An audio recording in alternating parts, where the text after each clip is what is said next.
नमस्कार, स्वागत है आप सभी का। आप देख रहे हैं ABC24। मैं हूं आपके साथ श्रवण तंबोली। तो शाम को 5 बजने वाले हैं और 25 खबर लेकर हम हाजिर हैं। चलिए शुरू करते हैं आज के खबरों का सिलसिला। खबर छतरपुर से, जहां दलित परिवार के साथ पुलिस की बर्बरता सामने है। सीमांकन के लिए गए राजस्व टीम को रोकने पर पुलिस ने दलित परिवार को थाने में बंद कर दिया।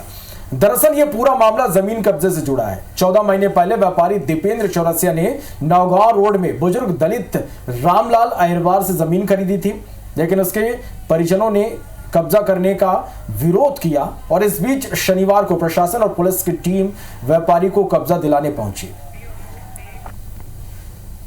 रामलाल अहिरवार ने दीपेंद्र चौरसिया को जमीन बेची थी, जिसमें उसके पुत्र तुलसी और बबलू की भी सहमति थी। इसके बाद भी पिछले 3-4 बार से जब भी राजस्व दल आ रहा था सीमांकन के लिए, तो सीमांकन होने नहीं दे रहे थे। इसलिए आज राजस्व दल की सहायता में पुलिस प्रशासन लगते हुए और सीमांकन को कार्य पूर्ण किया गया है। अग्रिम कार्रवाई जारी। लोगों ने ताला लगाकर हमें मारा, मेरे भाई को मारा, मम्मी को मारा, हमें मारा। ऐसा होता है क्या? पुलिस प्रशासन में किसी को गरीब का कुछ महत्व नहीं है। सिर्फ बड़े लोगों का सब कुछ होता है। हमें हमारे साथ देते, हमें उससे कोई मतलब नहीं। खबर दतिया से है, जहां महिला की हत्या से सनसनी फैल गई है। पुरानी रंजिश के चलते युवक ने महिला को गोली मार दी, जिससे महिला की मौत हो गई। घटना जिगना थाना क्षेत्र के बनबास गांव की बताई जा रही है।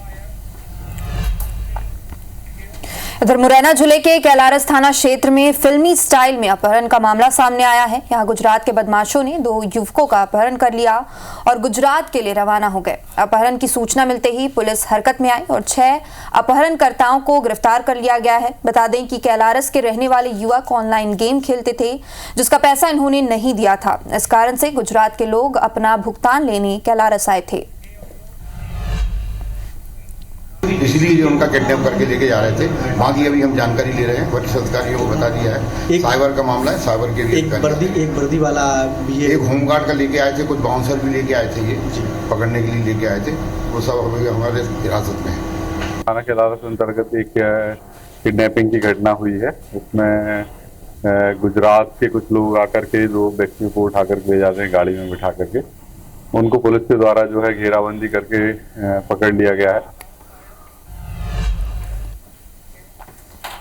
इधर ग्वालियर में एक आदिवासी किसान की जमीन पर दबंगों ने कब्जा कर लिया है। पीड़ित किसान ने इसकी शिकायत पुलिस अधिकारी से की है।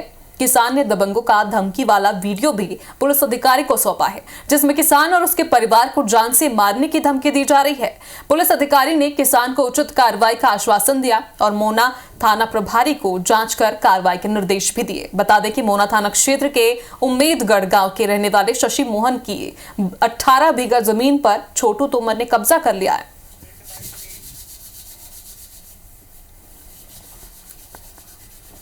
सर, मैं अपनी पट्टे की ज़मीन जोत रहा था, वहाँ पे छोटू तोमर आ गया था। वो क्या मेरी पट्टे की ज़मीन को नहीं जोतने दे रहा, जिसका नंबर भी है उसमें, 18 नंबर जो भी है। वो मेरे को जान से मारनी, पहले तो गाली गलौज की, फिर जान से मारने की धमकी दी। ये बोला था मैं पट्टे की ज़मीन को करने भी नहीं दूँ, किसी को भी नहीं करने दूँगा। शशि आदिवासी उनके एक व्यक्ति आया था मुझे मिलने के लिए। उन्होंने शिकायत की है कि उनकी पर्सनल जो ज़मीन है उसमें किसी छोटू तोमर नामक व्यक्ति ने कब्जा करने की कोशिश कर रहे हैं। तो उस शिकायत के बेसिस पे वहाँ के एसडीओपी घाटीगांव और टीआई से बात किया है और उचित कार्रवाई करने की, वैधानिक कार्रवाई करने की आदेश दिया है। खबर रायपुर से, जहां पत्नी को पीटने वाले पति पर पुलिस मेहरबान नजर आ रही। 10 दिन बाद भी पीड़िता को अब तक न्याय नहीं मिला। अब तक मामले में कोई कार्रवाई नहीं हुई। बता दें कि टिकरापारा थाना क्षेत्र में महिला की पिटाई का वीडियो सामने आया था। मामले में एसएसपी ने एफआईआर दर्ज करने का आश्वासन दिया था।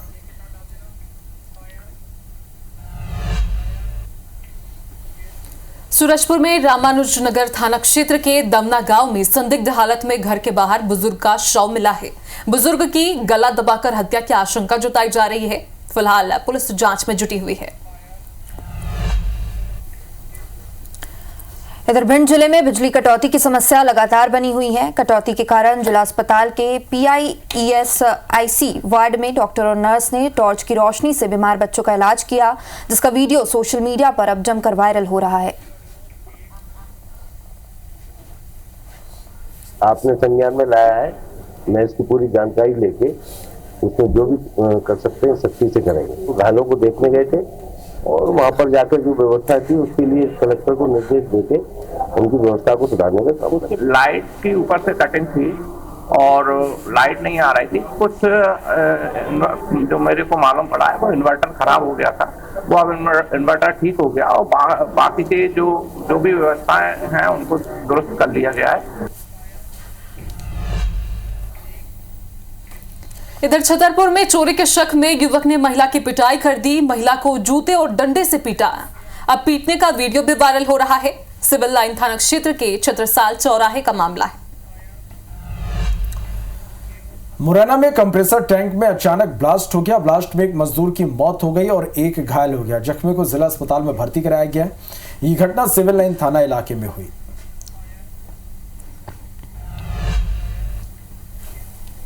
तो वहीं अंबिकापुर पुलिस ने एनडीपीएस एक्ट के मामले में नाली में छिपे आरोपी को गिरफ्तार कर लिया है। आरोपी को नाली से निकालने का वीडियो भी वायरल हो रहा है। बता दें कि मेडिकल के लिए ले जाते वक्त आरोपी फरार हो गया था और नाली में जाकर छिप गया था।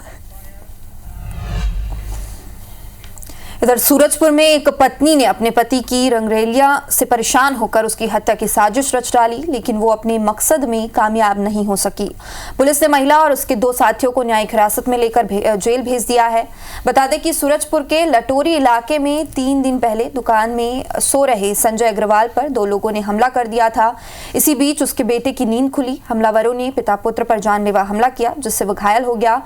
पुलिस ने मामले की जांच का पता किया कि पत्नी ने अपने पति की रंगरेलियों से परेशान होकर उसे अपने पति की कई अवैध महिलाओं से अवैध संबंध होने का शक था। 25-26 की दरमियानी रात में लटोरी जो बनारस रोड है, संजय अग्रवाल का दुकान मकान है, वहां पास 2 अज्ञात व्यक्ति जो है घुसे थे और चोरी की नियत से और उनके ऊपर जो है तलवार से हमला किए थे। और आरती है उसकी पत्नी और जिनसे वो बातचीत करती थी जगेश्वर और मिथिलेश चौधरी करके। तो घटना दिनांक को जो है रात को 11 साढ़े 11 बजे आसपास उनको फोन करके बुलाई और फिर वो घटना को अंजाम दिया। रायसेन के गैरतगंज में घटिया निर्माण की वजह से सेमरी जलाशय की पाइपलाइन फूट गई है। पाइपलाइन फूटने से घरों में पानी भर गया है, जिससे गुस्साए रहवासियों ने मुख्य मार्ग पर करीब 1 घंटे तक जाम लगा दिया। जाम से सड़क के दोनों तरफ वाहनों की लंबी कतार भी लग गई। बिलासपुर में अनियंत्रित होकर एक यात्री बस पलट गई। इस हादसे में 24 से अधिक यात्री घायल हो गए, जिनमें से एक बच्ची की इलाज के दौरान मौत हो गई। लाल खदान ओवरब्रिज के पास यह हादसा हुआ। बैकुंठपुर में ग्राम पंचायत की लापरवाही ने मासूम की जान ले ली। दरअसल सोख्ते के लिए खोदे गड्ढे में गिरने से मासूम की मौत हो गई। ग्राम पंचायत ने 2 महीने पहले ही यहां गड्ढा खुदवाया था। रक्या गांव की घटना है। और वहीं रायपुर के रेलवे स्टेशन की कैंटीन में आग लग गई, जिससे स्टेशन पर अफरा तफरी मच गई। अभी तक आग लगने की वजह का खुलासा नहीं हो सका है। जीआरपी थाना इलाके का यह मामला है।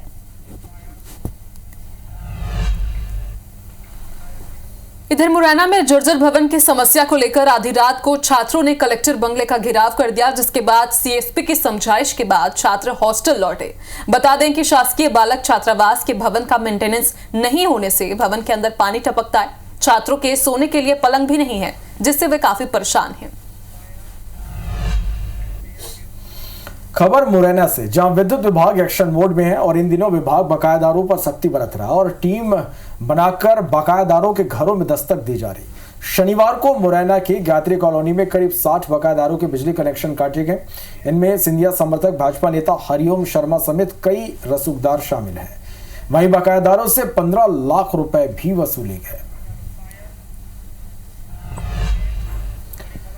और इस बीच भोपाल से एक बड़ी खबर है, जहां अवैध वसूली पर सरकार पूरी तरह से सख्त है। मध्य प्रदेश में आरटीओ बैरियर पर अवैध वसूली पर सरकार सख्त है। सीएम डॉक्टर मोहन यादव ने एक्स पर पोस्ट किया है, कल 1 जुलाई से सारी व्यवस्था बदल दी जाएगी। जिला प्रशासन को तालमेल के लिए निर्देश दिए। जबरन वसूली की शिकायतों को अब दूर किया जाएगा। तो ये बड़ी खबर आप तक पहुंचा रहे हैं भोपाल से, जहां अवैध वसूली पर सरकार पूरी तरह से सख्त है। एमपी में आरटीओ बैरियर पर अवैध वसूली पर सरकार सख्त है और सीएम डॉक्टर मोहन यादव ने एक्स पर एक पोस्ट किया और उन्होंने कहा कि कल 1 जुलाई से सारी जो व्यवस्था है वो बदल दी जाएगी। जिला प्रशासन को तालमेल के लिए निर्देश दिए गए हैं और जबरन वसूली की शिकायत जो लगातार सामने आ रही थी उसे अब दूर किया जाएगा। तो ये आप एक्स पर पोस्ट भी देख पा रहे हैं, ये बड़ी खबर है। अवैध वसूली के मामले लगातार सामने आ रहे थे जिस पर अब सीएम पूरी तरह से सख्त है। कल 1 जुलाई से विभिन्न जो आरटीओ के चेक पोस्ट हैं जो राज्य से बाहर के आवागमन के वाहनों के लिए अपनी भूमिका अदा करते हैं, इन सारे चेक पोस्ट पर सभी जिला प्रशासन के साथ हमने तालमेल करने के लिए और यहाँ होने वाली अव्यवस्थाओं के लिए खास करके जबरन वसूली के या अन्य प्रकार की जो शिकायतें मिलती रहती है इनको सबको दूर करके साफ सुथरे ढंग से जो आरटीओ का अपना मूल काम है उस काम को करने के लिए प्रबंधन किए गए। मैं तो छत्तीसगढ़ की महिलाओं के लिए बेहद खुशखबरी है। कल यानी कि 1 जुलाई को महतारी वंदन योजना की 5वीं किस्त जारी होगी। प्रदेश की 70 लाख से ज्यादा महिलाओं को राशि मिलेगी। ये राशि महिलाओं के खाते में सीधे ट्रांसफर होगी। इसकी जानकारी सीएम विष्णुदेव साय ने दी है। 70,12,000 से ज़्यादा महिलाओं के खाते में हर महीना महतारी बंधन का पैसा प्रथम सप्ताह में ही भेज रहे हैं। जुलाई महीने की राशि उनके खाते में चली जाएगी। भोपाल में कांग्रेस पॉलिटिकल अफेयर्स कमेटी की बैठक हो रही है और ये मीटिंग कांग्रेस की फैक्ट फाइंडिंग कमेटी ले रही है। इस बैठक में लोकसभा चुनाव में हार के कारणों की पड़ताल हो रही है। बैठक को लेकर पीसीसी चीफ जीतू पटवारी ने कहा कि हार की बीमारी का कारण पकड़ में आ चुका है। जो कारण आया वो बताना भी चाहिए और जब भी तो मैंने कल भी कहा था कि डायग्नोस नहीं होगी बीमारी तो दूर कैसे होगी। तो जो सच है जो सही है उसी पे काम होगा। बीमारी पकड़ में आ रही है 100%। इसीलिए तो लंबी 2-2 दिन 3-3 दिन ऐसे पहले मीटिंग चलती थी। क्या चल आने वाले समय में जो संगठन का फेरबदल होगा, जो कसावट होगी, निश्चित रूप से वो आगामी भविष्य के लिए कांग्रेस के लिए बहुत अच्छी होगी। कांग्रेस एक महासमुद्र है, 2-4 बूंदे निकलने से कोई फर्क पड़ता नहीं है। तो मैं समझता हूँ कि कौन जा रहा है कौन आ रहा है ये अब मायने नहीं रखता। दिग्विजय सिंह जी हमारे सीनियर लीडर, सबकी अपनी व्यस्तताएं होती हैं। नकुलनाथ जी की अपनी व्यस्तताएं होती हैं। इतने सारे लोग उन्हीं के हैं, तो दिग्विजय सिंह जी के और कमलनाथ जी के हैं जो आए। भोपाल में आज कांग्रेस विधायक दल की बैठक है। इस मीटिंग में सोमवार से शुरू हो रहे विधानसभा के बजट सत्र को लेकर रणनीति बनाई जाएगी। विपक्ष नरसिंह घोटाले और किसान के मुद्दे पर सत्ता पक्ष को घेरने की रणनीति बनाएगा।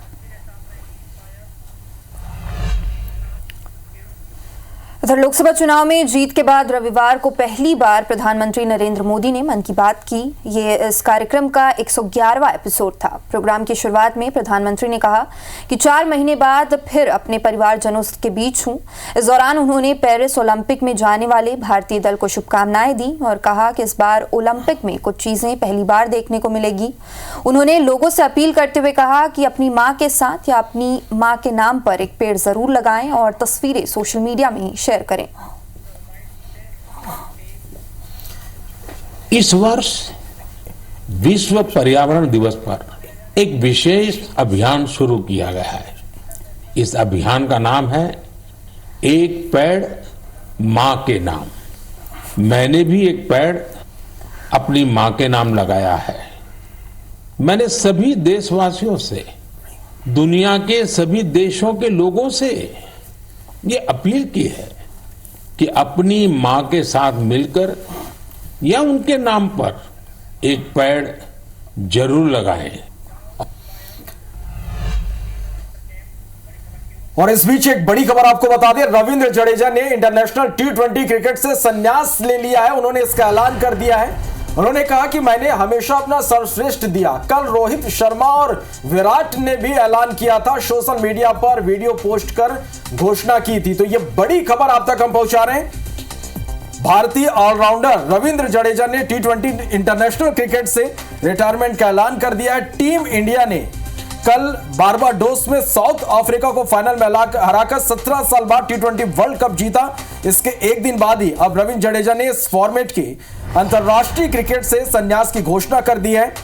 टीम के दो अन्य दिग्गज खिलाड़ी विराट कोहली और कप्तान रोहित शर्मा फाइनल जीतने के कुछ ही देर बाद संन्यास की उन्होंने घोषणा कर दी थी। चलिए, और हमारे सहयोगी विशाल हमारे साथ इस वक्त फोन लाइन पर जुड़ा है। विशाल, भारतीय ऑलराउंडर रविंद्र जडेजा ने भी अब T20 इंटरनेशनल क्रिकेट से रिटायरमेंट का ऐलान कर दिया है। बिल्कुल श्रवण, रोहित शर्मा, विराट कोहली के बाद एक और भारतीय दिग्गज खिलाड़ी जो इस वर्ल्ड कप में टीम इंडिया के स्क्वाड में था, रविंद्र जडेजा, जो एक ऑलराउंडर के तौर पर जब से जुड़े थे टीम इंडिया को मजबूती देते थे। हर क्षेत्र में फील्डिंग हो, बल्लेबाजी हो, गेंदबाजी हो में एक मैच्योरिटी के साथ खेलता हुआ एक खिलाड़ी रविंद्र जडेजा, जो लगातार टीम के लिए अच्छा प्रदर्शन कर रहा था। 2009 से वो टीम इंडिया के साथ जुड़े थे और देखिए 15 साल का ये सफर रहा और उन्होंने कब संन्यास लिया है? जब टीम इंडिया वर्ल्ड चैंपियन बन गई है। तो जो उनका सपना था वो आखिरकार साकार हो गया। उन्होंने कल कहा भी था अपनी वाइफ के साथ एक वीडियो कॉल में भी वो कह रहे थे कि मुझे इस बार चैंपियन बनना है, तो वो चैंपियन बन गए हैं। उसके बाद उन्होंने इसका ऐलान किया है। हालांकि अगर परफॉर्मेंस की बात की जाए इस वर्ल्ड कप में रविंद्र जडेजा की, तो उतना खास परफॉर्मेंस देखने को मिला नहीं था।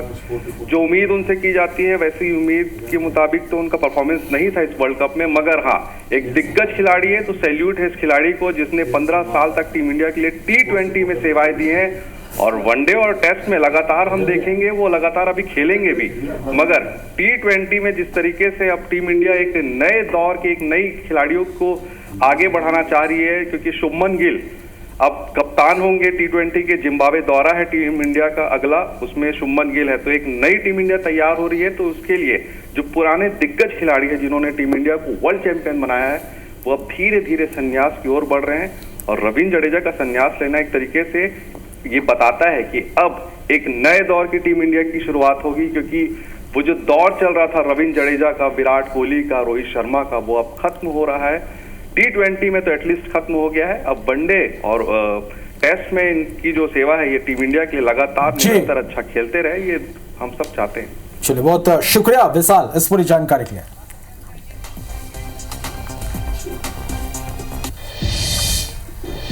तो इसी के साथ फिलहाल इस बुलेटिन में इतना ही। हमें दीजिए इजाजत। नमस्कार।